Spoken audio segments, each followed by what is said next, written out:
রাসূল পাক সাল্লাল্লাহু আলাইহি ওয়াসাল্লামকে জিজ্ঞেস করা হলো, ইয়া রাসূলুল্লাহ, বেশিরভাগ মানুষকে জাহান্নামে প্রবেশ করাবে কোন জিনিস? মানুষ জাহান্নামে যাবে কোন জিনিসের কারণে? আল্লাহ রাসূল সাল্লাল্লাহু আলাইহি ওয়াসাল্লাম জবাব দিলেন, আল ফামু আল ফারাজু। মানুষের মুখের কারণে বেশিরভাগ মানুষ জাহান্নামে হবে, আর মানুষের লজ্জাস্থানের কারণে মানুষ বেশিরভাগ জাহান্নামে হবে। দেশের বাস্তবতা যেটা, রাজনৈতিক কোনো মতানৈক্য যদি থাকে তাহলে একজন মানুষের কাছে আরেকজন মানুষের জীবন পর্যন্ত হুমকির সম্মুখীন হয়ে যায়। আমাদের কারো কাছে কারো জীবনের কোনো নিরাপত্তা নাই। এটা কেন হবে? আমাদের সমাজে এই যে মামলা মোকদ্দমা হাবিজাবি অনেকগুলো রাজনৈতিক মামলা যেগুলো আছে, দেখা যায় যে অনেকটা প্রায় 95% মিথ্যা মামলা দিয়ে একজন মানুষকে ঘর ছাড়া করা হয়েছে। আল্লাহ, আমাদের অসুস্থ মানুষ যারা তোমার কুদরতি দওয়াখানার হাওয়ালা করলাম, শিফায়ে কামিল আদিল ইনায়াত ফরমাও। আল্লাহ, অনেক মানুষ যারা বিদেশ যাবেন নিয়ত করেছেন, দুয়ার দরখাস্ত করেছেন, আল্লাহ বিদেশ যাওয়ার চেষ্টায় যারা আছেন কামিয়াবি ইনায়াত ফরমাও। ঐতিহ্যবাহী রবির বাজার কেন্দ্রীয় জামে মসজিদে উপস্থিত রবির বাজার আলিয়া মাদ্রাসার স্বনামধন্য অধ্যক্ষ মহোদয় দাওয়াত বারাকাতুহুমুল আলিয়া, মুআজ্জাজ উলামায়ে কেরাম, হুফাজে কেরাম, শ্রদ্ধেয় মুরব্বিয়ান, প্রিয় যুবক বন্ধুরা, ব্যবসায়ী বৃন্দ, বিভিন্ন পেশার বিরাদারানে ইসলাম, বিরাদারানে আহলে সুন্নাত, আল্লাহ পাকের শাহানশাহী দরবারে লাখো কোটি শুকরিয়া যে মহান মালিক সৈয়দুল আইয়াম জুমাবার আজকের এই মোবারক দিনে আল্লাহর ঘর মসজিদে হাজির হওয়ার তৌফিক এবং সুযোগ আমাদেরকে দিয়েছেন। আলহামদুলিল্লাহ। হাজিরিন, আমরা অত্যন্ত সৌভাগ্যবান, যদিও এই পৃথিবীতে সর্বশেষ উম্মত আমরা, কিন্তু আল্লাহ সুবহানাহু ওয়া তাআলা আমাদের সার্টিফিকেট দিয়েছেন, কুনতুম খায়রা উম্মাতিন, তোমরা হচ্ছ এই জমিনের সর্বকালের সমস্ত উম্মতের মধ্যে শ্রেষ্ঠতম উম্মত। কোরআনে কারীম যতদিন পর্যন্ত পৃথিবীতে থাকবে ততদিন পর্যন্ত উম্মতে মুহাম্মাদীর শ্রেষ্ঠত্বের আল্লাহ প্রদত্ত এই সার্টিফিকেট বিশ্বের দরবারে স্পষ্ট হয়ে থাকবে। হাজিরিন, আমরা সে মহান নবীর উম্মত হওয়ার সৌভাগ্যবান হয়েছি যে নবী পাক সাল্লাল্লাহু আলাইহি ওয়াসাল্লাম সম্পর্কে আল্লাহ সুবহানাহু ওয়া তাআলা কালামে পাকে ইরশাদ করছেন, ওয়া ইন্নাকা লাআলা খুলুকিন আযীম। বন্ধু, নিশ্চয়ই আপনি সুমহান চরিত্রের উপর প্রতিষ্ঠিত। হাজিরিন, আমাদের নবী করিম সাল্লাল্লাহু আলাইহি ওয়াসাল্লাম হাদিস শরীফের মাধ্যমে আমাদেরকে জানিয়ে দিয়েছেন, যেমন সুনানে বাইহাকি শরীফের একখানা হাদিস, আল্লাহ রসুল সাল্লাল্লাহু আলাইহি ওয়াসাল্লাম ইরশাদ ফরমান, ইন্নামা বুইসতু লিউতাম্মিমা মাকারিমাল আখলাক। মানব চরিত্রের পরিপূর্ণতা সাধনের জন্যে আমি পৃথিবীতে প্রেরিত হয়েছি। যে নবী পৃথিবীতে শুভাগমন করলেন বিশ্ববাসীর শিক্ষক হয়ে, বুখারী শরীফের হাদিস, আরও বিভিন্ন কিতাবের মধ্যে এসেছে, নবীজি ইরশাদ ফরমান, বুইসতু মুআল্লিমান, আমি পৃথিবীতে প্রেরিত হয়েছি শিক্ষক হিসেবে। এই নবী শিক্ষা দিবেন, বিশেষ করে মানুষ জাতিকে শিক্ষা দিবেন, মানুষ হিসেবে তার আচরণ কেমন হওয়া উচিত, তার দাম্পত্য জীবন কেমন সাজানো উচিত, তার সামাজিক জীবন, তার রাজনৈতিক জীবন, তার ব্যক্তি জীবন, এক কথায় মানব জীবনের আদ্যপান্ত সব কিছুর দিক নির্দেশনা দেওয়ার জন্যে আল্লাহর নবী সাল্লাল্লাহু আলাইহি ওয়াসাল্লাম পৃথিবীতে শুভাগমন করেছেন। আমরা ইতিহাসের দিকে যদি তাকাই, আমরা দেখি রাসূলুল্লাহ সাল্লাল্লাহু আলাইহি ওয়াসাল্লাম এমন একটা সমাজে আবির্ভূত হয়েছিলেন যেই সমাজে নীতি নৈতিকতার কোনো বালাই ছিল না। মানুষ হিসেবে একজন মানুষের চরিত্র যেমন হওয়ার কথা, তৎকালীন যুগে তৎকালীন সমাজের মানুষের চরিত্রের মধ্যে এই বৈশিষ্ট্যটা ছিল না। চতুষ্পদ হিংস্র জন্তু জানোয়ার তাদের মধ্যে যেভাবে আচরণ করে থাকে, সবল যারা দুর্বলদের উপর তারা চড়াও হয়ে থাকে, দুর্বলদের মুখের রিজেক সবল যারা কেড়ে নেয়। আমরা দেখি আমাদের সমাজে যে কুকুর, তো আমরা দেখি কুকুর, এই কুকুরের বৈশিষ্ট্য, দুর্বল কোনো কুকুর মুখের মধ্যে যদি কিছু নেয় তাহলে শক্তিশালী একটা কুকুর এসে তার উপর ঝাঁপাইয়ে পড়ে এবং তার মুখের এই খাবারটা সেই জবরদখল করে, সেই হরণ করে নিয়ে দৌড় দেয়। এই যে চতুষ্পদ হিংস্র জন্তু জানোয়ারের মধ্যে যেই তাদের আচার আচরণ একসময় মানুষের মধ্যেও ছিল, এখনো আছে হয়তো, কিন্তু আল্লাহর নবী সাল্লাল্লাহু আলাইহি ওয়াসাল্লাম যেই সমাজে আবির্ভূত হয়েছিলেন সেই সমাজে এটা ব্যাপকভাবে প্রচলিত ছিল যে দুর্বল মানুষ যারা, তাদের জান মাল ইজ্জতের কোনো নিরাপত্তা ছিল না। শক্তিশালী যারা ছিল, প্রভাবশালী যারা ছিল, তারা সব সময় দুর্বলদেরকে কুণ্ঠাসা করে রাখত। রাহমাতুল আলামিন সাল্লাল্লাহু আলাইহি ওয়াসাল্লাম পৃথিবীতে শুভাগমন করলেন, তাওহীদ এবং রিসালাতের দাওয়াত দিতে শুরু করলেন। আল্লাহর নবী সাল্লাল্লাহু আলাইহি ওয়াসাল্লামের দাওয়াত কবুল করে যেই সমস্ত লোকজন রাহমাতুল আলামিনের সংস্পর্শ লাভ করলেন, যারা নবীর সোহবতে চলে আসলেন, তারা তো সেই সমাজেরই লোক ছিলেন যেই সমাজে ডাকাতি, জুলুম, ছিনতাই, চুরি, খুন, রাহাজানি, বিবাদ বিসম্বাদ এগুলো সব সময় লেগেই থাকতো। এই সমাজে বেড়ে ওঠা যেই লোকজন রাহমাতুল আলামিন সাল্লাল্লাহু আলাইহি ওয়াসাল্লামের দাওয়াত কবুল করলেন এবং সেই নবীর সান্নিধ্য লাভ করলেন, সেই নবীর সংস্পর্শ লাভ করলেন, তাদের চরিত্রের আমূল পরিবর্তন সাধিত হলো। যে নবীজি সাল্লাল্লাহু আলাইহি ওয়াসাল্লাম হাদিস শরীফের মাধ্যমে জানিয়ে দিয়েছেন, বুইসতু লিউতাম্মিমা মাকারিমাল আখলাক, মানব চরিত্রের পরিপূর্ণতা সাধনের জন্য আমি প্রেরিত হয়েছি। বাস্তবতা তাই দেখা গিয়েছে যে এই নবীর সংস্পর্শে আসা লোকজন খুব বেশি দেরি হয় নাই, তাড়াতাড়ি খুব দ্রুত তাদের চারিত্রিক চরম উন্নতি সাধিত হয়েছিল। জুলুম, ডাকাতি, রাহাজানি, ছিনতাই, রক্তপাত, দ্বন্দ্ব বিসম্বাদ এগুলো যাদের কাছে এক সময় স্বাভাবিক ছিল, হুজুর নূর সাল্লাল্লাহু আলাইহি ওয়াসাল্লামের সুহবতে আসার পর তারা বুঝতে পারলেন এই কাজগুলো মানব চরিত্রের সাথে মানায় না, মানুষের চারিত্রিক বৈশিষ্ট্য এগুলো হতে পারে না। এরা সোনার মানুষে পরিণত হলেন।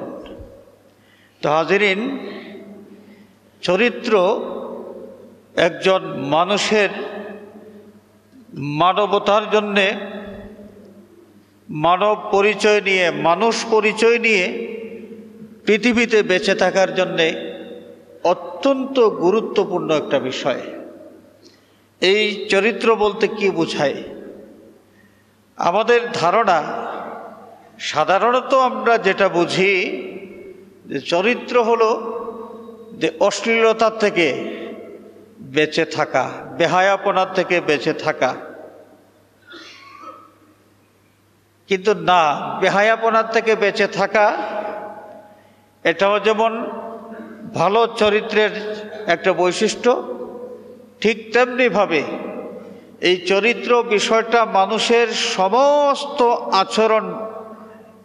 সমস্ত আচরণের সাথে এটা সংশ্লিষ্ট। আমাদের আচার ব্যবহার, সমাজের মানুষের সাথে, ঘরের বউ বাচ্চার সাথে, দায়িত্বশীল যদি কেউ হয়ে থাকেন, ঊর্ধ্বতন পদবীর কোনো মানুষ হয়ে থাকেন, তাহলে তার অধীনস্থ জনগণ যারা আছে তাদের সাথে আচরণ কেমন হবে। এক কথায় মানুষ তার জীবনে যে পর্যায়েরই হন না কেন, সকল পর্যায়ে তার চরিত্রের একটা প্রতিফলন আছে। এই চরিত্র বিষয়টা কি, এটা কিতাবের ভাষায় যদি আমরা বলি, যেমন ইহয়াউল উলুমিদ্দিন, ইমাম গজ্জালী রহমতুল্লাহি আলাইহি তার লেখা এই কিতাবের মধ্যে তিনি উল্লেখ করেছেন, চরিত্র হচ্ছে হাইআতুন ফিন নফস রাসিখাতুন আনহা তাসদুরুল আফআলু সুহুলাতান ওয়া ইউসরাম মিন গায়রি হাজাতিন ইলা ফিকরিন ওয়া রুওয়াইয়াতিন। فإن كانت الهيئة بحيث تصدر عنها الأفعال الجميلة المحمودة عقلا وشرعا سميت خلقا حسنا، وإن كان الصادر عنها الأفعال القبيحة سميت الهيئة التي هي المصدر خلقا سيئا। অর্থাৎ প্রত্যেক মানুষের সত্তাগত একটা অবস্থা, যেই অবস্থার মাধ্যমে একজন মানুষের কাছ থেকে কোনো চিন্তা ভাবনা ছাড়া অনায়াসে কোনো কাজ প্রকাশিত হয়, এই কাজের জন্য চিন্তা ভাবনার কোনো প্রয়োজন লাগে না এবং সুযোগও থাকে না, অনায়াসে। এই অনায়াসে প্রকাশ পাওয়া, এটা বুঝতে হলে একটা উদাহরণ দিয়া বুঝাইতে হয়। আমরা যারা গাড়ি চালাই বা সাইকেল যারা চালান, টার্নিং যখন আসে, টার্নিংয়ে যাওয়ার পরে ওই যে হাত ঘোরাইতে হবে, এটা চিন্তা ভাবনা করতে হয় না, অটোমেটিক্যালি হাত ঘুরে। টার্নিং দেখলেই হাত ঘুরে। এই যে টার্নিং দেখলেই হাতটা এমনিতেই ঘুরে। যখন কোনো ঝামেলা থাকে, ব্রেকে চাপ দিতে হয়, অটোমেটিক্যালি চাপ পড়ে। যারা অভ্যস্ত হয়ে থাকেন, অভ্যস্ত যারা, তারা যখন গাড়ি চালান, ব্রেকের জায়গায় অটোমেটিক ব্রেকের মধ্যে পা পড়ে, টার্নিংয়ের সময় অটোমেটিক্যালি হাতটা ঘুরে। এই যে চিন্তা ভাবনা ছাড়া খুব স্বাভাবিকভাবে এই কাজটা প্রকাশিত হয়, এই কাজটা সংগঠিত হয়, এটাকেই বলা হয় অনায়াস। আরও একটা উদাহরণ দেই, যে কিছু মানুষ আছে, যে মানুষগুলো গালিগালাজের শব্দ যাদের অনেক মুখস্থ, এবং তারা কথাবার্তা বলতে গেলেই গালিগালাজের শব্দ উচ্চারণ করেন। স্বাভাবিকভাবে কথা বলতে গেলে, বন্ধু বান্ধবের সাথে কথা বলতে গেলে, খুশ গল্প করার সময়ও গালিগালাজের অভ্যাস যাদের আছে, হঠাৎ করে দেখা যায় কথার কোন ফাঁকে দিয়া গালির একটা শব্দ তার মুখ দিয়া বের হয়ে গেছে। এই অভ্যস্ত মানুষ যারা, অভ্যস্ততার থেকে মানুষের যেই কাজ সংগঠিত হয়, যেই কাজটা একজন মানুষ করে, এই কাজ, এটাকেই বলা হয় অনায়াসে তার কাছ থেকে প্রকাশিত হওয়া কাজ। তো চরিত্র মানুষের সত্তাগত এমন একটা গোপন শক্তি, যে শক্তির মাধ্যমে যে কোনো কাজ অনায়াসে তার কাছ থেকে প্রকাশিত হয়। এটা ভালো হইতে পারে, মন্দ হইতে পারে। যদি ভালো হয়ে থাকে, অনায়াসে কোনো কাজ যদি ভালো হয়ে থাকে, এটাকে বলা হয় আখলাকে হাসানা, যেটাকে বলি সচ্চরিত্র। আর যদি অনায়াসে কোনো মন্দ কাজ তার থেকে প্রকাশিত হয়, একে বলা হয় চরিত্র, কিন্তু এটা অসৎ চরিত্র, কিন্তু এটা কি? অসৎ চরিত্র। হাজরিন, এই চরিত্রের ব্যাপারে আরেকটা সংজ্ঞা যেমন আমরা পাই, আল খুলুকু হুয়া কুওয়াতুন রাসিখাতুন ফিল ইরাদাতি তানজিউ বিহা ইলা ইখতিয়ারিন মা হুয়া খায়রুন ওয়া সালাহ ইন কানাল খুলুকু হামিদান আও ইলা ইখতিয়ারিন মা হুয়া শাররুন ওয়া জুরুন ইন কানাল খুলুকু জামিমান। এই দুইটা সংজ্ঞার সারমর্ম একই, সারমর্ম একই। অনায়াসে কোনো ভালো কাজ প্রকাশিত হওয়া অথবা অনায়াসে কোনো মন্দ কাজ প্রকাশিত হওয়া। স্বাভাবিকভাবে কোনো মানুষ থেকে ভালো কোনো কাজ যদি প্রকাশিত হয়, অর্থাৎ এটাতে এই কাজে তিনি অভ্যস্ত, তাহলে এই ব্যক্তিকে সচ্চরিত্রবান ব্যক্তি বলা হবে। আর যদি মন্দ কাজ অনায়াসে তার কাছ থেকে বের হয়, তাহলে এই চরিত্রের মানুষ তাকে অসচ্চরিত্রবান লোক হিসেবে আমরা চিহ্নিত করে থাকি। চরিত্র সম্পর্কে যে ইংলিশ ডিকশনারিতে যা বলা হয়েছে যে way someone things, feels and behaviours. কোনো মানুষের চিন্তা, কোনো মানুষের উপলব্ধি এবং তার আচরণ, এই বিষয়গুলো জানার যে মাধ্যম, তার নাম হলো চরিত্র। চরিত্র দেখলেই তার চরিত্র থেকেই প্রকাশ পাবে তার চিন্তা চেতনা কেমন, তার উপলব্ধি জ্ঞান কেমন, মানুষের সাথে তার আচার ব্যবহার কেমন। হাজরিনে কেরাম, এই চরিত্র এটা একজন মানুষের জীবনের অমূল্য সম্পদ। রসুল পাক সাল্লাল্লাহু আলাইহি ওয়াসাল্লাম হাদিস শরীফের মাধ্যমে এই বিষয়ে আমাদেরকে জানিয়ে দিয়েছেন। আচ্ছা, এই হাদিস শরীফ পরে বলি, আগে আপনাদের কাছে আমার প্রশ্ন, যদি আমি জিজ্ঞেস করি যে রাসূলুল্লাহ সাল্লাল্লাহু আলাইহি ওয়াসাল্লামের প্রিয় পাত্র আমরা কে হতে চাই, প্রশ্ন যদি করা হয়, আমরা কেউ না বলবো?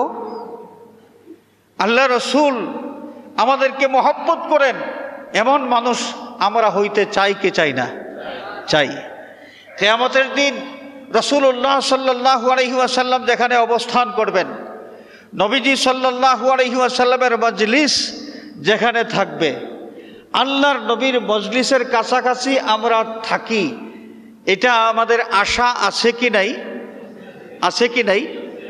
এবারে শুনুন, রাসূলুল্লাহ সাল্লাল্লাহু আলাইহি ওয়াসাল্লাম স্পষ্ট করে জানিয়ে দিয়েছেন কোন মানুষ আল্লাহর রসুলের প্রিয় পাত্র হইতে পারবেন এবং কোন মানুষ কিয়ামতের দিন রাসূলুল্লাহ সাল্লাল্লাহু আলাইহি ওয়াসাল্লামের মজলিসের কাছাকাছি অবস্থান করতে পারবেন। দেখেন, হাদিস শরীফ জামিউত তিরমিজি শরীফের 2018 নম্বর হাদিস। এই হাদিস শরীফের মাধ্যমে রাসূলুল্লাহ সাল্লাল্লাহু আলাইহি ওয়াসাল্লাম জানিয়ে দিচ্ছেন, ইন্না মিন আহাব্বিকুম ইলাইয়া ওয়া আকরাবিকুম মিন্নি মাজলিসান ইয়াউমাল কিয়ামাতি আহসানুকুম আখলাকান। তোমরা শুনে রাখো, নিশ্চয় তোমাদের মধ্যে সেই সমস্ত ব্যক্তি আমার কাছে অধিক প্রিয় এবং কিয়ামতের দিন সেই সমস্ত মানুষ আমার মজলিসের খুব নিকটবর্তী অবস্থান করবে। কারা? আহসানুকুম আখলাকান, তোমাদের মধ্যে যাদের চরিত্র সবচেয়ে উত্তম।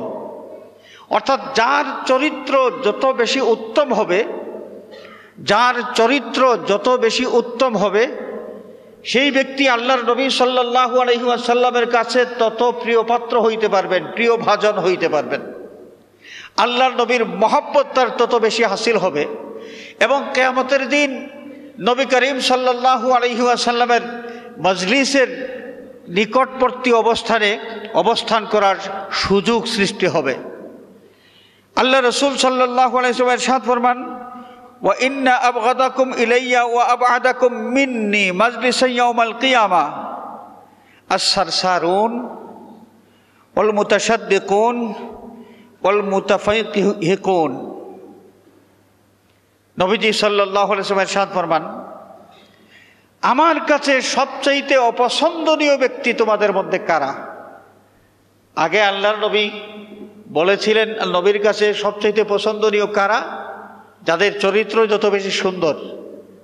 এবারে এর বিপরীত অর্থাৎ সৎ চরিত্র এর বিপরীত কিছু বিষয় আছে, যেই বিষয়গুলো উল্লেখ করলেন আল্লাহর নবী, এবং নবীজি জানিয়ে দিলেন যে এই সমস্ত মানুষ আমার কাছে বিরাগ ভাজন, যাদের প্রতি আমি সন্তুষ্ট না, এবং যারা কিয়ামতের দিন আমার মজলিস থেকে অনেক দূরে অবস্থান করবে। এদের মধ্যে একদল মানুষ হচ্ছে সারসারুন। সারসারুন বলা হয় সেই সমস্ত মানুষকে যারা বকবক বকবক করে, বাচাল যাকে আমরা বলি, বাচাল, যারা বেশি কথা বলে, প্রয়োজন ছাড়া কথা বলে, কথা বলতেই থাকে। দেখবেন আমাদের সমাজে কিছু মানুষের বদভ্যাস আছে, কোনো জায়গায় বসলে তিনি গল্প শুরু করবেন, তার গল্প, এটা কোনো প্রয়োজন নাই, কথাগুলো বলা কোনো প্রয়োজন না, নিষ্প্রয়োজনীয় কথাবার্তা তিনি বলেই যাচ্ছেন। আপনার এই কথাগুলো শোনার পর ভালো লাগতেছে নাকি খারাপ লাগতেছে ওই দিকে তার কোনো খেয়াল নাই, তিনি বলেই যাচ্ছেন। তিনি একদম জোর করে মনে হয় আপনাকে শ্রোতা বানিয়ে ফেলেছেন। তিনি বলবেন আর আপনি শুনবেন, তিনি বলবেন, বলতেই থাকবেন একের পর এক কথা, যেই কথাবার্তা এখানে বলার কোনো প্রয়োজন ছিল না। এই বেশি বেশি কথা বলা যাদের বদভ্যাস, রাসূলুল্লাহ সাল্লাল্লাহু আলাইহি ওয়াসাল্লাম হাদিস শরীফের মাধ্যমে জানিয়ে দিয়েছেন, এই লোকগুলো আমি নবীর প্রিয় পাত্র হইতে পারে না, তাদেরকে আমি পছন্দ করি না, এরা আমার পছন্দের মানুষ না, যারা প্রয়োজন ছাড়া বেশি বেশি কথাবার্তা বলে। হাজিরিনে কেরাম, দেখেন যে বেশি বেশি কথাবার্তা বলা, জিহ্বা ব্যবহার করে যেই কথা আমরা উচ্চারণ করে থাকি, হাদিস শরীফের মধ্যে এসেছে, রসুল পাক সাল্লাল্লাহু আলাইহি ওয়াসাল্লামের ইরশাদ ফরমান, প্রত্যেক দিন সকালবেলা যখন দিন শুরু হয়, দিনের শুরুতে একজন মানুষের গোটা অঙ্গ প্রত্যঙ্গ, মানুষের চোখ, মানুষের মুখ, নাক, কান, হাত, পেট, পিঠ, পা, এই গোটা অঙ্গ প্রত্যঙ্গ হাত জোড় করে জিহ্বার কাছে এই মিনতি করে, জিহ্বার কাছে মিনতি করে যে আল্লাহর ওয়াস্তে আমাদেরকে জাহান্নামের আগুন থেকে তুমি বাঁচাও, আল্লাহর ওয়াস্তে জাহান্নামের আগুন থেকে তুমি আমাদেরকে বাঁচাও। কার কাছে? গোটা অঙ্গ প্রত্যঙ্গ কার কাছে মিনতি করে? প্রতিদিন সকালবেলা জিহ্বার কাছে মিনতি করে। তার কারণ এই জিহ্বার মাধ্যমে এমন অপরাধ সংগঠিত হবে, যে অপরাধের কারণে একজন মানুষ যদি জাহান্নামে যায়, তাহলে তার জিহ্বা শুধু জাহান্নামের আগুনে জ্বলবে না, তার হাতটাও জ্বলবে, তার পাও জ্বলবে, তার মাথা জ্বলবে, কান জ্বলবে, নাক জ্বলবে, পেট জ্বলবে, পিঠ জ্বলবে, সব জ্বলবে। এই কারণে গোটা অঙ্গ প্রত্যঙ্গ জিহ্বার কাছে প্রতিদিন সকালবেলা মিনতি করে যে আল্লাহর ওয়াস্তে জাহান্নামের আগুন থেকে আমাদেরকে তুমি নাজাত দিও।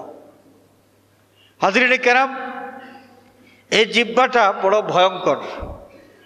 ভয়ঙ্কর।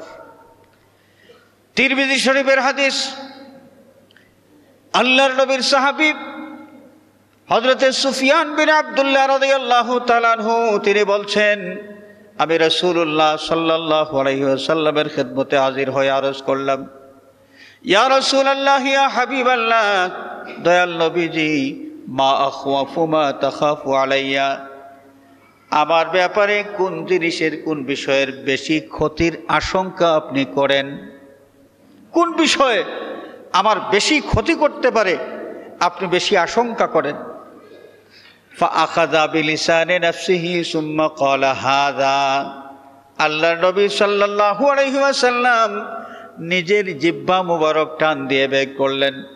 বের করার পর হাত মুবারক দিয়ে ধরে সাহাবীকে ইশারা করে দেখান, হাযা, আমার সাহাবীরে, তোমার এই জিহ্বাটার ব্যাপারে আমি বেশি ভয় করি।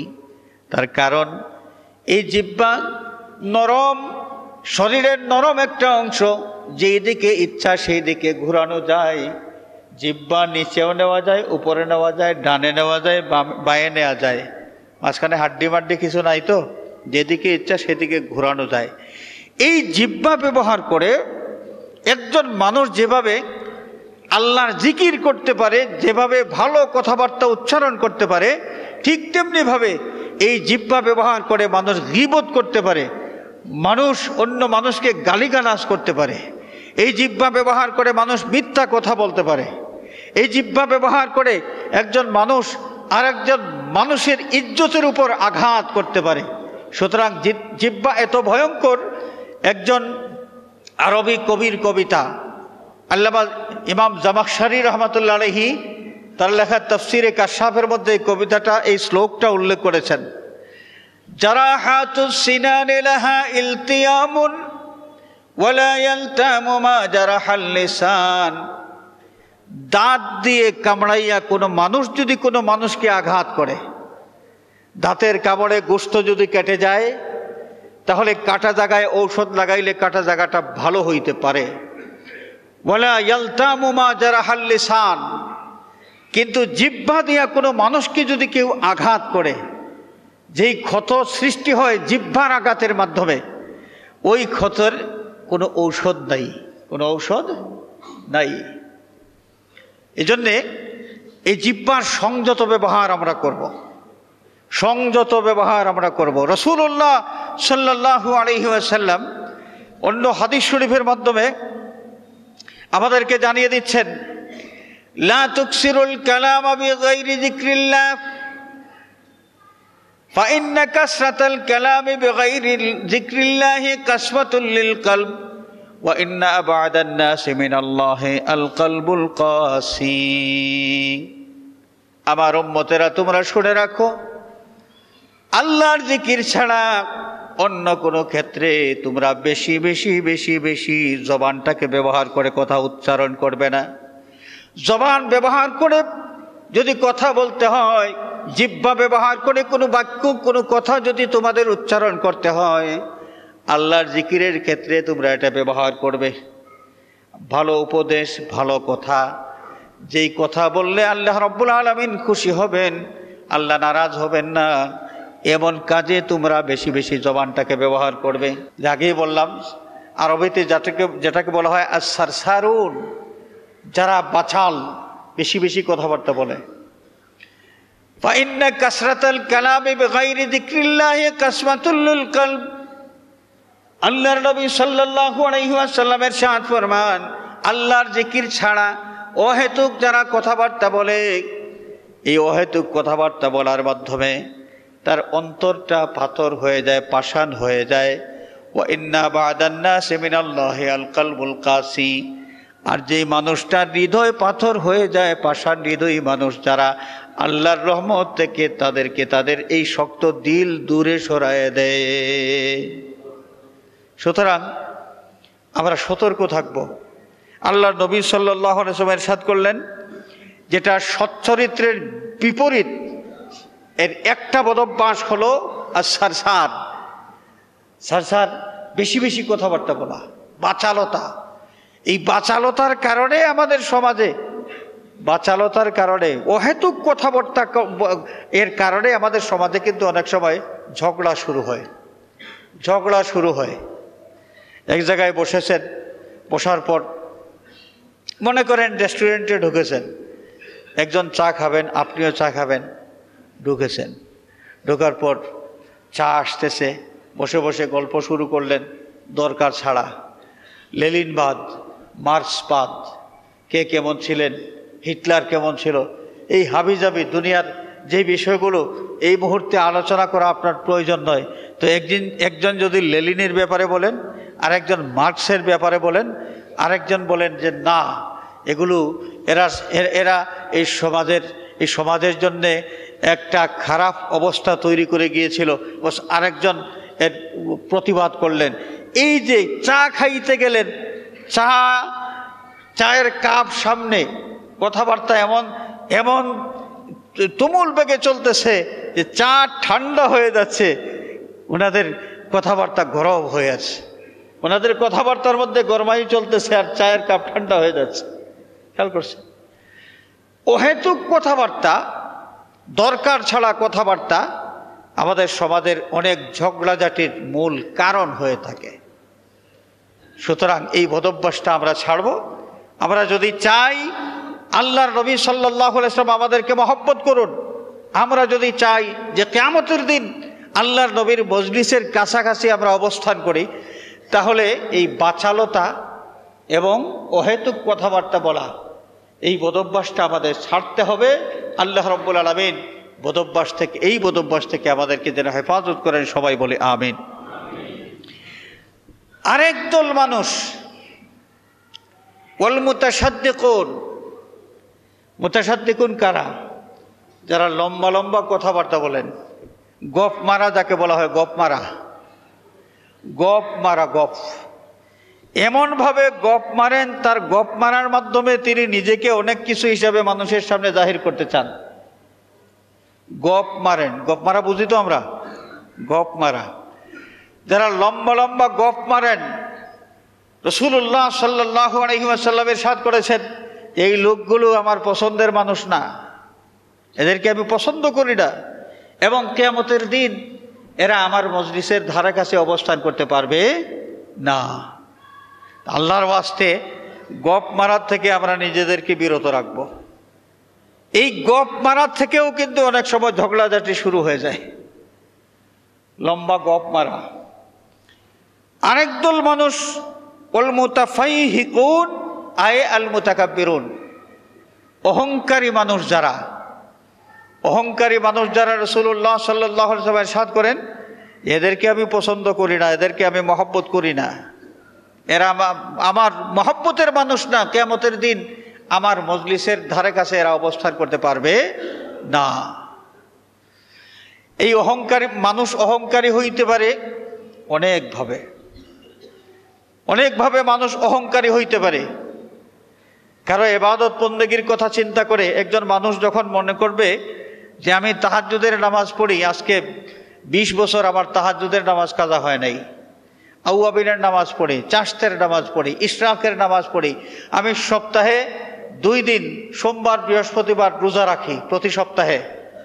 এই যে ইবাদত বন্দেগী, তার নিজের ইবাদত বন্দেগীর কথা চিন্তা করে একজন মানুষ যখন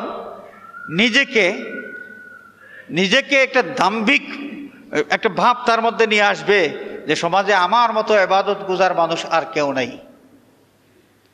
এবং মানুষের সামনে উঠা বসা চলাফেরা করতে এমন একটা ভাব দেখায়, যে ভাবটার মাধ্যমে সে বুঝাইতে চায় যে ইবাদত বন্দেগী আমি বেশি করি। এই ভাবটা দেখাইয়া অন্য মানুষকে তার চাইতে সে তুচ্ছ মনে করতে থাকে।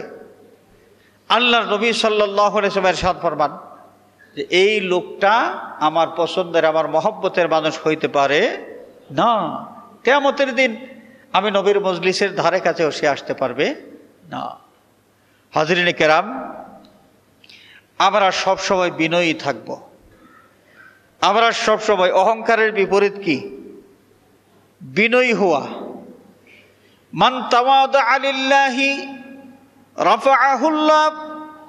আল্লাহ নবী সাল্লাল্লাহু আলাইহি ওয়াসাল্লামের ইরশাদ ফরমান, আল্লাহ রাব্বুল আলামিনকে খুশি করার জন্য যারা বিনয়ী হইতে পারে, রাফাআহুল্লাহ, আল্লাহ রাব্বুল আলামিন দুনিয়া আখিরাতে ওই ব্যক্তির মর্যাদা বাড়িয়ে দেবেন। তো বিনয়ী হওয়ার একটা কৌশল বড় পীর আব্দুল কাদের জিলানী রহমাতুল্লাহ আলাইহি আমাদেরকে শিখিয়ে দিয়েছেন। আমরা বিনয়ী হওয়ার এই অভ্যাসটা নিজেদের মধ্যে কিভাবে গড়ে তুলতে পারি, তিনি একটা উদাহরণ দিয়ে আমাদেরকে এই টিপসটা শিখিয়ে দিয়েছেন। বড় পীর আব্দুল কাদের জিলানী রহমাতুল্লাহ আলাইহি বলেন যে তোমার সামনে যখন একজন কম বয়সী লোক আসবে, তোমার মুখে দাড়ি আছে, গায়ের মধ্যে সুন্নতি লেবাস আছে, সব আছে, আর যেই ছেলেটা এসেছে তার মুখে দাড়িও নাই, সুন্নতি লেবাসও নাই, কিছুই নাই, তো তোমার সামনে যখন সে আসলো তখন তুমি কি মনে করবে? যে তোমার মর্যাদা তার চাইতে বেশি, না নিজেকে নিয়ে কেমন চিন্তা করবে? বড় পীর আব্দুল কাদের জিলানী রহমাতুল্লাহ আলাইহি বলেন, তোমার সামনে যখন কম বয়সী কোনো মানুষ আসবে তখন তুমি চিন্তা করতে শুরু করবে, এই লোকটার হায়াত কম, আমি বেশি হায়াত পেয়েছি, তার বয়স মাত্র 20 বছর, আমার বয়স 50 বছর, তার হায়াত যেহেতু কম, তার গুনাহের পরিমাণ কম। আমার হায়াত বেশি, আমার পাপের পরিমাণও বেশি। এই কথা চিন্তা করে ওই সামনে যে লোকটা এসেছে, কম বয়সী মানুষটাকে তোমার নিজের চাইতে তাকে শ্রেষ্ঠ মনে করবে, আর তার চাইতে তোমাকে তুমি অধম মনে করবে। এটা বিনয়ী হওয়ার একটা কৌশল তিনি শিখিয়ে দিয়েছেন। তোমার সামনে যখন বেশি বয়স্ক কোনো মানুষ আসবে, তোমার বয়স 40 বছর, তোমার সামনে একজন লোক এসেছেন তার বয়স 75 বছর, ওই লোকটাকে দেখার পর তুমি কি চিন্তা করবে? তুমি তো চিন্তা করতে পারো যে আমি 5 ওয়াক্ত নামাজ মসজিদে গিয়া তাকবীরে উলার সাথে আমি আদায় করি, আর এই লোকটা নামাজ বন্দেগীর ব্যাপারে তেমন একটা আগ্রহী দেখি না, 75 বছর বয়স। তাহলে নিজেকে তাকবীরে উলার সাথে নামাজ আদায় করেন প্রত্যেক ওয়াক্ত মসজিদে গিয়া, নিজেকে শ্রেষ্ঠ মনে করবেন? বড় পীর সাহেব বলেন, তুমি চিন্তা করবে যে আমার বয়স কম, সুতরাং নেক আমল আমার কম, ওই লোকটার বয়স বেশি, সুতরাং তার জীবনে নেকির পরিমাণও বেশি, তার জীবনে নেকির পরিমাণও বেশি, সুতরাং এই 75 বছর বয়সের লোকটা আমার চাইতে শ্রেষ্ঠ। চিন্তা করতে সুন্দর টিপস আমাদেরকে শিখিয়ে দিয়েছেন। কম বয়সী মানুষ দেখলে আমরা চিন্তা করব তার বয়স কম, তার গুনাহের পরিমাণও কম, আমার বয়স বেশি, আমার গুনাহের পরিমাণও বেশি, সুতরাং আমি তার চাইতে বড় গুনাহগার। বেশি বয়স্ক মানুষ দেখার পর আমরা চিন্তা করব লোকটার বয়স বেশি, তার ইবাদত বন্দেগীর পরিমাণও বেশি, আমার বয়স কম, আমার ইবাদত বন্দেগীর পরিমাণও তার তুলনায় কম, সুতরাং ওই লোকটা আমার চাইতে শ্রেষ্ঠ। বিনয়ী হওয়া, এই বিনয়ী যারা হইতে পারেন এরা রাসূলুল্লাহ সাল্লাল্লাহু আলাইহি ওয়াসাল্লামের মহব্বতের মানুষ হইতে পারেন। বিনয়ী যারা হইতে পারেন আল্লাহ রাব্বুল আলামিন খুশি হয়ে দুনিয়া আখিরাতে তাদের মর্যাদা বুলন্দ করে দেন। সুবহানাল্লাহ। হাজিরিনে কেরাম, এই যে আমাদের চরিত্রের এই বিষয়টা আমি আগেই বলেছিলাম যে চরিত্র তার মানে এই নয় যে শুধু অশ্লীলতার থেকে আমরা বেঁচে থাকলাম, না। চরিত্র মানুষের জীবনের প্রত্যেকটা পরতে পরতে যেই চরিত্রের উপস্থিতি দেখা যায়। আপনি আপনার পরিবারের সাথে কেমন আচরণ করবেন। আম্মাজান হযরতে আয়েশা সিদ্দিকা রাদিয়াল্লাহু তাআলা আনহা থেকে একখানা হাদিস যে রাসূলুল্লাহ সাল্লাল্লাহু আলাইহি ওয়াসাল্লাম ঘরের মধ্যে যখন অবস্থান করতেন, আম্মাজান হযরতে আয়েশা সিদ্দিকা বলেন যে আল্লাহর নবী সাল্লাল্লাহু আলাইহি ওয়াসাল্লাম অনেকগুলো কাজ, যে কাজগুলো আমি করে দেওয়ার কথা, আমার অপেক্ষা না করে, আমাকে নির্দেশ না দিয়ে আল্লাহর নবী নিজে নিজেই সেই কাজগুলো করে ফেলতেন। সুবহানাল্লাহ। নিজে নিজেই সেই কাজগুলো করে ফেলতেন। সুতরাং পুরুষ মানুষ ঘরের মধ্যে যাওয়ার পরে আপনার বিবি যেই কাজগুলো করার দায়িত্বশীল, দায়বদ্ধতা আপনার স্ত্রীর, আপনার বিবির, তিনি সেই কাজ করেন নাই, আপনি তার অপেক্ষা না করে নিজে নিজেই সেই কাজগুলো করে ফেলেন। সুযোগ যদি থাকে নিজে নিজেই সেই কাজগুলো করে ফেলেন। আপনার স্ত্রীকে আপনি সহযোগিতা করেন। বাচ্চা লালন পালন করার ক্ষেত্রে অনেক সময় এই কাজগুলো মায়েরাই বেশি করে থাকে। বাচ্চার যাদের দুধের শিশু আছে, ফিডার তৈরি করা, ফিডার ধোয়া, এই বাচ্চার কাপড় চোপড় ধৌত করা, অনেক কিছু, অনেক ঝামেলা আছে। এই ঝাক্কি ঝামেলা এগুলো কিন্তু বাচ্চা লালন পালনের ঝাক্কি ঝামেলা মহিলারাই এগুলো ঘাটাইতে থাকে। কিন্তু পুরুষ, আপনি ঘরে যাওয়ার পরে যদি আপনার স্ত্রীর এই কাজগুলোতে একটু সহযোগিতা করেন, বাচ্চার 3টা কাপড় আপনি ধুয়ে রোদের মধ্যে দিয়ে দিলেন, বাচ্চার ফিডারটা আপনি তৈরি করে দিলেন, এই ফাঁকে আপনার স্ত্রী ঘরের অন্য কোনো কাজ করতে পারলেন, যে এই যে সহযোগিতাটা, এটাও হচ্ছে একজন চরিত্রবান মানুষের একটা বৈশিষ্ট্য। আল্লাহর নবী সাল্লাল্লাহু আলাইহি ওয়াসাল্লাম ঘরে প্রবেশ করার পরে ঘরের যত কাজ স্ত্রীদের করার কথা, মহিলাদের করার কথা, নবী পাক সাল্লাল্লাহু আলাইহি ওয়াসাল্লাম অনেক কাজ ঘরের ভিতর প্রবেশ করে তিনি নিজেই কাজগুলো করতেন। এবং আল্লাহর হাবিব সাল্লাল্লাহু আলাইহি ওয়াসাল্লাম হাদিস শরীফের মাধ্যমে জানিয়ে দিয়েছেন, খায়রুকুম খায়রুকুম লিআহলিহি, আমার উম্মতেরা তোমাদের মধ্যে ভালো মানুষ সেই মানুষ যেই মানুষগুলো তার পরিবার পরিজনের সাথে ভালো আচরণ করে। পরিবারের মানুষের কাছে যারা ভালো মানুষ, এরা সত্যিকারের ভালো মানুষ।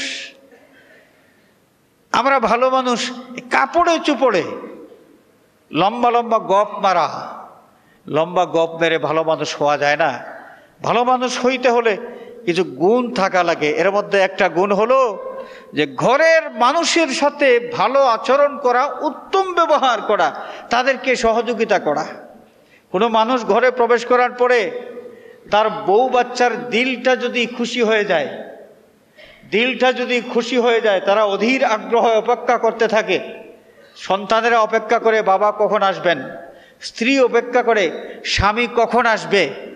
এই যে অপেক্ষমান থাকে, বোঝা যায় যে এই ঘরের মানুষের সাথে এই লোকটার আচরণ ভালো এবং তাদের কাছে, এই ঘরের বিবি বাচ্চার কাছে এই লোকটা ভালো মানুষ।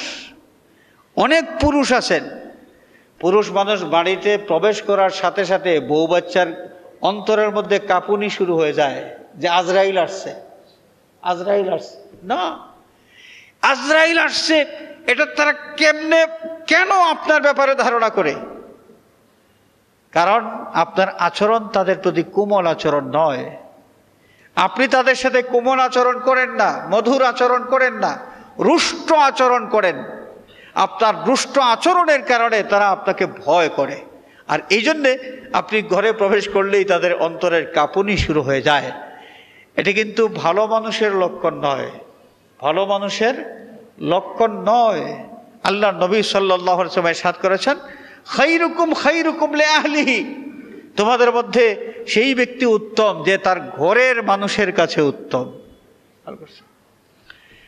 হাজরিনে কেরাম, আমরা চরিত্রবান হব, এর অনেক বেশি দাম, অনেক বেশি দাম। কিয়ামতের দিন যখন আমল ওজন করা হবে, আমাদের নামাজ, আমাদের রোজা, আমাদের তাসবিহ তাহলিল, জিকির আজকার, সদকা খায়রাত, আরো অনেক নেক আমল ওজন করা হবে। এগুলোর মধ্যে সবচাইতে ভারী কোন জিনিস?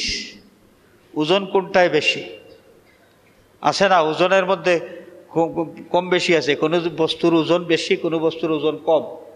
দেখতে অনেক বড় কিন্তু ওজন কম, আরেক বস্তু দেখতে ছোট কিন্তু ওজন অনেক বেশি। তো আমল যখন ওজন করা হবে, কিয়ামতের দিন আমল ওজন করা হবে, সেই মিজানের পাল্লায় সবচেয়ে ভারী কোন জিনিস থাকবে? একজন মানুষের কোন বিষয়টা মিজানের নেকির পাল্লা একদম ভারী করে ফেলবে? সবচেয়ে বেশি কোনটা? রাসূল পাক সাল্লাল্লাহু আলাইহি ওয়াসাল্লাম ইরশাদ ফরমান, আবু দাউদ শরীফের হাদিস 4799 নম্বর হাদিস, মা মিন শাইইন আসকালা ফিল মিজান মিন হুসনিল খুলুকি। আল্লাহর নবী সাল্লাল্লাহু আলাইহি ওয়াসাল্লাম ইরশাদ ফরমান, মিজানের মধ্যে যত আমল ওজন করা হবে, যত নেক আমল ওজন করা হবে, এর মধ্যে সবচাইতে ভারী থাকবে সৎ চরিত্র। সৎ চরিত্রের ওজন অনেক বেশি।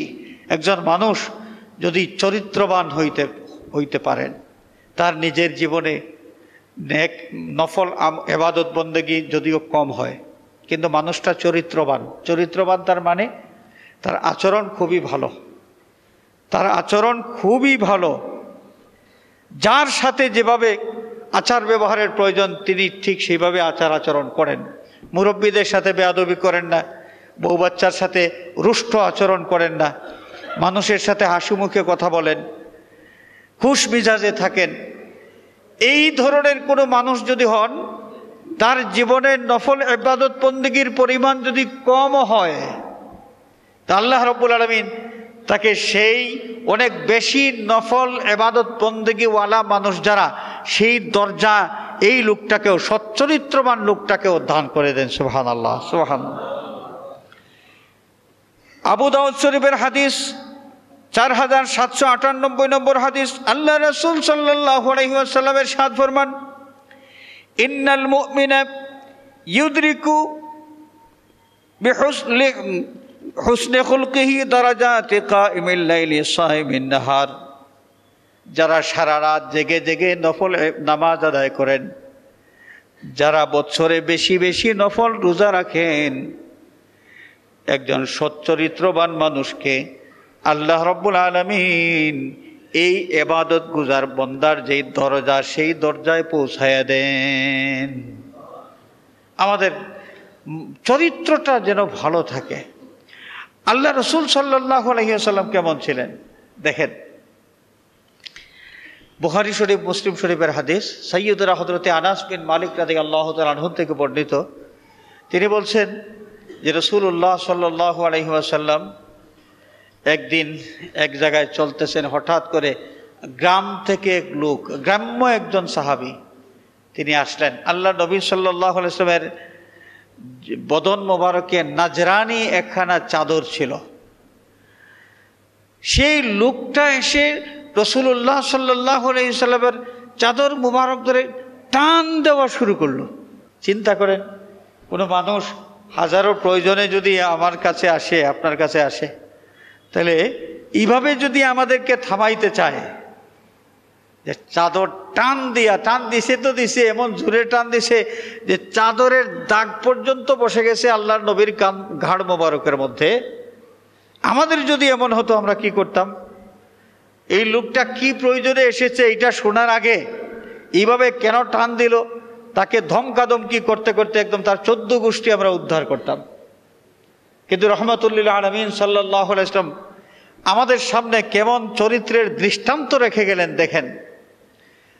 রাসূল পাক সাল্লাল্লাহু আলাইহি ওয়াসাল্লাম লোকটার দিকে ফিরে তাকাইলেন, যে লোকটা পিছন থেকে টান দিছে চাদর মোবারক, তার দিকে তাকাইলেন, তাকাইয়া মুচকি হাসি দিলেন। সুবহানাল্লাহ, মুচকি হাসি দিলেন। রাহমাতুল লিল আলামিন সাল্লাল্লাহু আলাইহি ওয়াসাল্লাম এত বেশি আঘাত পাওয়ার পরে তার মন খারাপ হয় নাই। যেই লোকটা চাদর মোবারক ধরে টান দিয়েছেন তার দিকে তাকানোর পর নবীজি হাসি মুখে তার দিকে তাকাইলেন, মুচকি হাসি দিলেন। লোকটা বলল, ইয়া রাসূলুল্লাহ, যে কিছু গনিমতের মালটাল যেগুলো জমা হয়েছে বাইতুল মালে, আমার জন্য কিছু মাল আপনি বরাদ্দ করেন। আল্লাহ রসুল সাল্লাল্লাহু আলাইহি ওয়াসাল্লাম তখন হাসতে হাসতে মুচকি হাসি দিয়ে হাসি মুখে একজন সাহাবীকে বললেন যে এই লোকটাকে বাইতুল মাল থেকে কিছু খাবার দিয়ে দাও, কিছু খাবার খাদ্যদ্রব্য তাকে দিয়ে দাও। সুবহানাল্লাহ, নবীজি সাল্লাল্লাহু আলাইহি ওয়াসাল্লামের চরিত্র, অনুপম চরিত্র কেমন ছিল। হাজরিন, এই যে আমরা ইমানদার, ইমানের পরিপূর্ণতার জন্য আমাদের চরিত্রের উৎকর্ষ সাধন করা দরকার। ইমানের পরিপূর্ণতার জন্য চরিত্রের উৎকর্ষ সাধন করা আমাদের দরকার। আল্লাহ নবী সাল্লাল্লাহু আলাইহি ওয়াসাল্লাম ইরশাদ ফরমান, যেটা মুসনাদে আহমদের হাদিস 7402 নম্বর হাদিস, নবীজি ইরশাদ ফরমান, আকমালুল মুমিনিনা ঈমানান আহসানুহুম খুলুকান। ইমানদারদের মধ্যে সেই ব্যক্তির ঈমান সবচেয়ে বেশি পরিপূর্ণ ঈমান যেই লোকটা সচ্চরিত্রবান। যেই লোকটা কি? সচ্চরিত্রবান। হাজরিনে কেরাম, কিয়ামতের দিন আমরা বেহেশতে যাইতে চাই কি চাই না? পরকালে আমরা বেহেশতের অধিবাসী হইতে চাই কি চাই না? চাই। তো বেহেশত আমাদের জন্য সুগম হবে কিছু ভালো অভ্যাস যদি আমাদের মধ্যে থাকে, আর বেহেশতে যাওয়া আমাদের জন্য কঠিন হয়ে যাবে কিছু বদভ্যাস যদি আমাদের মধ্যে থাকে। সুনান ইবনে মাজাহ হাদিস নম্বর 4246, রসুল পাক সাল্লাল্লাহু আলাইহি ওয়াসাল্লামকে প্রশ্ন করা হলো। সাইয়্যিদনা আবু হুরায়রা রাদিয়াল্লাহু তাআলা আনহু থেকে বর্ণিত হাদিস, তিনি বলছেন, সুইলা রাসূলুল্লাহ সাল্লাল্লাহু আলাইহি ওয়াসাল্লাম আন আকসারি মা ইদখুলুন নাস আল জান্নাহ ফাকালা তাকওয়াল্লাহি ওয়া হুসনুল খুলুক।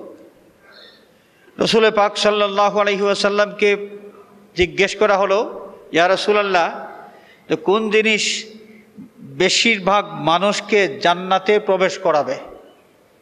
আল্লাহ রসুল সাল্লাল্লাহু আলাইহি ওয়াসাল্লাম ইরশাদ করলেন, আত-তাকওয়া ওয়া হুসনুল খুলুক। মানুষের মধ্যে যদি তাকওয়া থাকে, পরেজগারি থাকে, এই পরেজগারি মানুষকে জান্নাতে প্রবেশ করায়। আরেকটা হলো হসনুল খুলুক। একজন মানুষ যদি সচ্চরিত্রবান হয়, তার সচ্চরিত্র তাকে জান্নাতে প্রবেশ করায়। সুবহানাল্লাহ, সচ্চরিত্র তাকে জান্নাতে প্রবেশ করায়। ওয়াসুইলা আন আকসারে মা ইউদখিলুন নাসুন নার, মা ইউদখিলুন নাসান নার। রাসূল পাক সাল্লাল্লাহু আলাইহি ওয়াসাল্লামকে জিজ্ঞেস করা হলো, ইয়া রাসূলুল্লাহ, বেশিরভাগ মানুষকে জাহান্নামে প্রবেশ করাবে কোন জিনিস? মানুষ জাহান্নামে যাবে কোন জিনিসের কারণে? আল্লাহ রাসূল সাল্লাল্লাহু আলাইহি ওয়াসাল্লাম জবাব দিলেন, আল ফামু আল ফারাজু। মানুষের মুখের কারণে বেশিরভাগ মানুষ জাহান্নামে হবে, আর মানুষের লজ্জাস্থানের কারণে মানুষ বেশিরভাগ জাহান্নামে হবে। মুখের কারণে তার মানে কি? এই যে জিহ্বার কথা বললাম, জিহ্বা, আল্লাহ নবী জিহ্বার দিকে ইশারা করেছেন। এই জিহ্বার কারণে অনেক মানুষ জাহান্নামে হবে, এবং মানুষের লজ্জাস্থানের অপব্যবহার করার কারণে, লজ্জাস্থানের অপব্যবহার করার কারণে অনেক বেশিরভাগ মানুষ জাহান্নামে হবে। এজন্যে আল্লাহ রাসূল সাল্লাল্লাহু আলাইহি ওয়াসাল্লাম আরেকটা হাদিস শরীফের মধ্যে উল্লেখ করেছেন, আমাদেরকে জানিয়ে দিয়েছেন, মাইয়াদমানুলি মা বাইনা লাহিয়াইহি ওয়া বাইনা রিজলাইহি আদমান লাহুল জান্নাহ। যেই ব্যক্তি তার দুই চোয়ালের মধ্যবর্তী স্থান অর্থাৎ জিহ্বা, এই জিহ্বার ব্যাপারে যেই ব্যক্তি দায়িত্ব নিতে পারবে, জিহ্বার ব্যাপারে যে জামিন হতে পারবে, এবং তার দুই পায়ের মাঝখান, তার মানে লজ্জাস্থানের ব্যাপারে যে দায়িত্বশীল হতে পারবে, যেই ব্যক্তি তার এই দুইটা অংশের, শরীরের দুইটা অংশ জিহ্বা এবং লজ্জাস্থানের ব্যাপারে জামিন হতে পারবে, আমি সেই ব্যক্তির জন্য জান্নাতের জামিন হইলাম। সুবহানাল্লাহ। আল্লাহ রাব্বুল আলামিন যেহেতু আমাদেরকে রহমাতুল লিল আলামিনের উম্মত হওয়ার সৌভাগ্য দান করেছেন, যে নবী তিনি ইন্নামা বুইসতু লিউতাম্মিমা মাকারিমাল আখলাক, মানব চরিত্রের চরম পরিপূর্ণতা ঘটানোর জন্যে আমি প্রেরিত হয়েছি, যে নবী নিজের ব্যাপারে বললেন, সেই নবীর উম্মত তো আমরা। কিভাবে একজন মানুষ সচ্চরিত্রবান হইতে পারে? আল্লাহর নবী একদম তার জীবনের পরতে পরতে সব জায়গায় সচ্চরিত্রবান হওয়ার সেই নির্দেশনা আমাদেরকে দিয়ে গেছেন। সুতরাং আমাদের কাজ হলো আল্লাহর নবীর সেই নির্দেশনাগুলো আমরা জানবো এবং মানব, জানবো এবং মানব। শুধু জানলে চলবে না, মানতে হবে। জানবো এবং মানব। রাসূলুল্লাহ সাল্লাল্লাহু আলাইহি ওয়াসাল্লামের জীবন সম্পর্কে আমরা জানব। যে নবীকে আল্লাহ পাক এই সার্টিফিকেট দিলেন, ওয়া ইন্নাকা লাআলা খুলুকিন আযীম, নিশ্চয়ই আপনি সুমহান চরিত্রের উপর অধিষ্ঠিত। সেই নবীর সুমহান চরিত্র সম্পর্কে আমরা জানব, এবং সেই রঙ্গে নবীর আদর্শে আমাদের জীবনটাকে আমরা সাজানোর চেষ্টা করব। যদি আমরা সচ্চরিত্রবান হইতে পারি, আমাদের সমাজের নানান ধরনের যে বিশৃঙ্খলা, সেই বিশৃঙ্খলা আস্তে আস্তে দূর হবে। রাজনৈতিক সহিংসতা আমাদের মধ্যে থাকবে না, সামাজিক সহিংসতা আমাদের মধ্যে থাকবে না, আমরা যদি সচ্চরিত্রবান হইতে পারি। আমাদের দেশের বাস্তবতা যেটা, রাজনৈতিক কোনো মতানৈক্য যদি থাকে, তাহলে একজন মানুষের কাছে আরেকজন মানুষের জীবন পর্যন্ত হুমকির সম্মুখীন হয়ে যায়। আমাদের কারো কাছে কারো জীবনের কোনো নিরাপত্তা নাই। এটা কেন হবে? একটা মতাদর্শ, আপনি একটা ফিলোসফি ভালো পান, আপনি গ্রহণ করেন, আরেকজনের ইচ্ছা তার আরেকটা পছন্দ হইতেছে, সেই ফিলোসফি নিয়ে সে থাকবে। তো আপনার দল সে করলো না, এই কারণে তার উপর এত স্ট্রিম রুলার, অত্যাচারের স্ট্রিম রুলার। এটা কেন? আমাদের সমাজে এই যে মামলা মোকদ্দমা হাবিজাবি অনেকগুলো রাজনৈতিক মামলা যেগুলো আছে, দেখা যায় যে অনেকটা প্রায় 95% মিথ্যা মামলা দিয়ে একজন মানুষকে ঘর ছাড়া করা হয়েছে। মিথ্যা মামলা দিয়ে, রাজনৈতিক কারণ ছাড়াও সামাজিকভাবে দেখা যায় যে একজন মানুষ আরেকজন মানুষকে শায়েস্তা করার জন্যে মিথ্যা মামলা দিয়া সে মানুষটাকে হয়রানি করা হচ্ছে। 1 মাস 2 মাস সেই মানুষ না ঘর আছে, না বাড়ির খবর আছে, না বাচ্চা কাচ্চার কোনো খবর আছে, পলায়ন করতেছে, পলাতক অবস্থায় আছে। এগুলো আমরা করি তার কারণ আমাদের মানব চরিত্রের যে বৈশিষ্ট্য থাকার কথা, সেই বৈশিষ্ট্য থেকে আমরা অনেক দূরে সরে গিয়েছি। অনেক দূরে সরে যাওয়ার কারণে মানুষে যে আন্তরিক ভালোবাসা থাকার কথা, দরদ থাকার কথা, মায়া থাকার কথা, সেই মায়া থেকে আমরা দূরে চলে গেছি, সেই মহব্বত থেকে আমরা দূরে চলে গিয়েছি। যার কারণে এই বিশৃঙ্খলা, হিংসা, বিদ্বেষ, রাহাজানি সব কিছু। এই সমাজটা শান্তিপূর্ণ সমাজে পরিণত হবে। সমাজের সব মানুষ শান্তিতে বসবাস করতে পারবে। সমাজ যদি শান্তির হয় তাহলে আমিও তো সেই শান্তির ভাগীদার।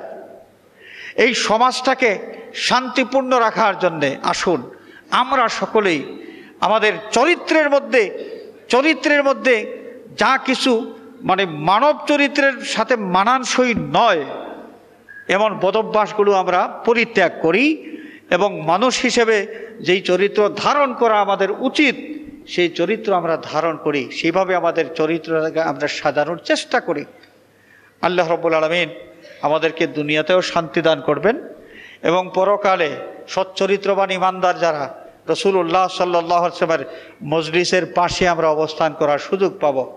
আল্লাহ পাক আমাদের সকলকে বেশি বেশি করে নেক আমল করার তৌফিক দান করুন, সচ্চরিত্রবান হিসেবে জীবন যাপন করার তৌফিক দান করুন। আমিন। ওয়া আখিরু দাওয়ানা আনিল হামদুলিল্লাহি রাব্বিল আলামিন। আল্লাহুম্মা আমিন। আলহামদুলিল্লাহি রাব্বিল আলামিন। والصلاة والسلام على سيدنا ومولانا وشفيعنا ووسيلتنا محمد وآله وأصحابه أجمعين. اللهم اغفر لنا ولوالدينا وارحمهما كما ربياني صغيرا. رب ارحمهما كما ربياني صغيرا. اے اللہ মেহরবানি করে আমাদের तमाम জিন্দেগীর গুনাহ খাতা মাফ ফরমাও। আমাদের জিন্দা মুর্দা মা বাবার প্রতি রহম ফরমাও। তোমার হাবিবের জিন্দা মুর্দা तमाम উম্মতকে মাফ ফরমাও।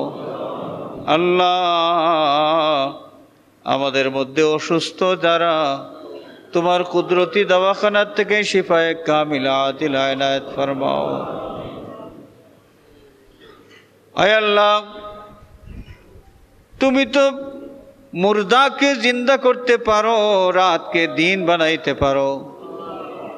আল্লাহ আমাদের অসুস্থ মানুষ যারা তোমার কুদরতি দওয়াখানার হাওয়ালা করলাম, শিফায়ে কামিলা আদিল ইনায়াত ফরমাও। আল্লাহ অনেক মানুষ যারা বিদেশ যাবেন নিয়ত করেছেন, দুয়ার দরখাস্ত করেছেন, আল্লাহ বিদেশ যাওয়ার চেষ্টায় যারা আছেন কামিয়াবি ইনায়াত ফরমাও। আল্লাহ এক ভাই তার সন্তান মারা গিয়েছেন, দোয়া চেয়েছেন। আয় আল্লাহ এই সন্তানকে তার নাজাতের ওসিলা হিসেবে কবুল ফরমাও। আল্লাহ বাকি সন্তান যারা আছে তাদের নেক হায়াত দরাজ করে দাও।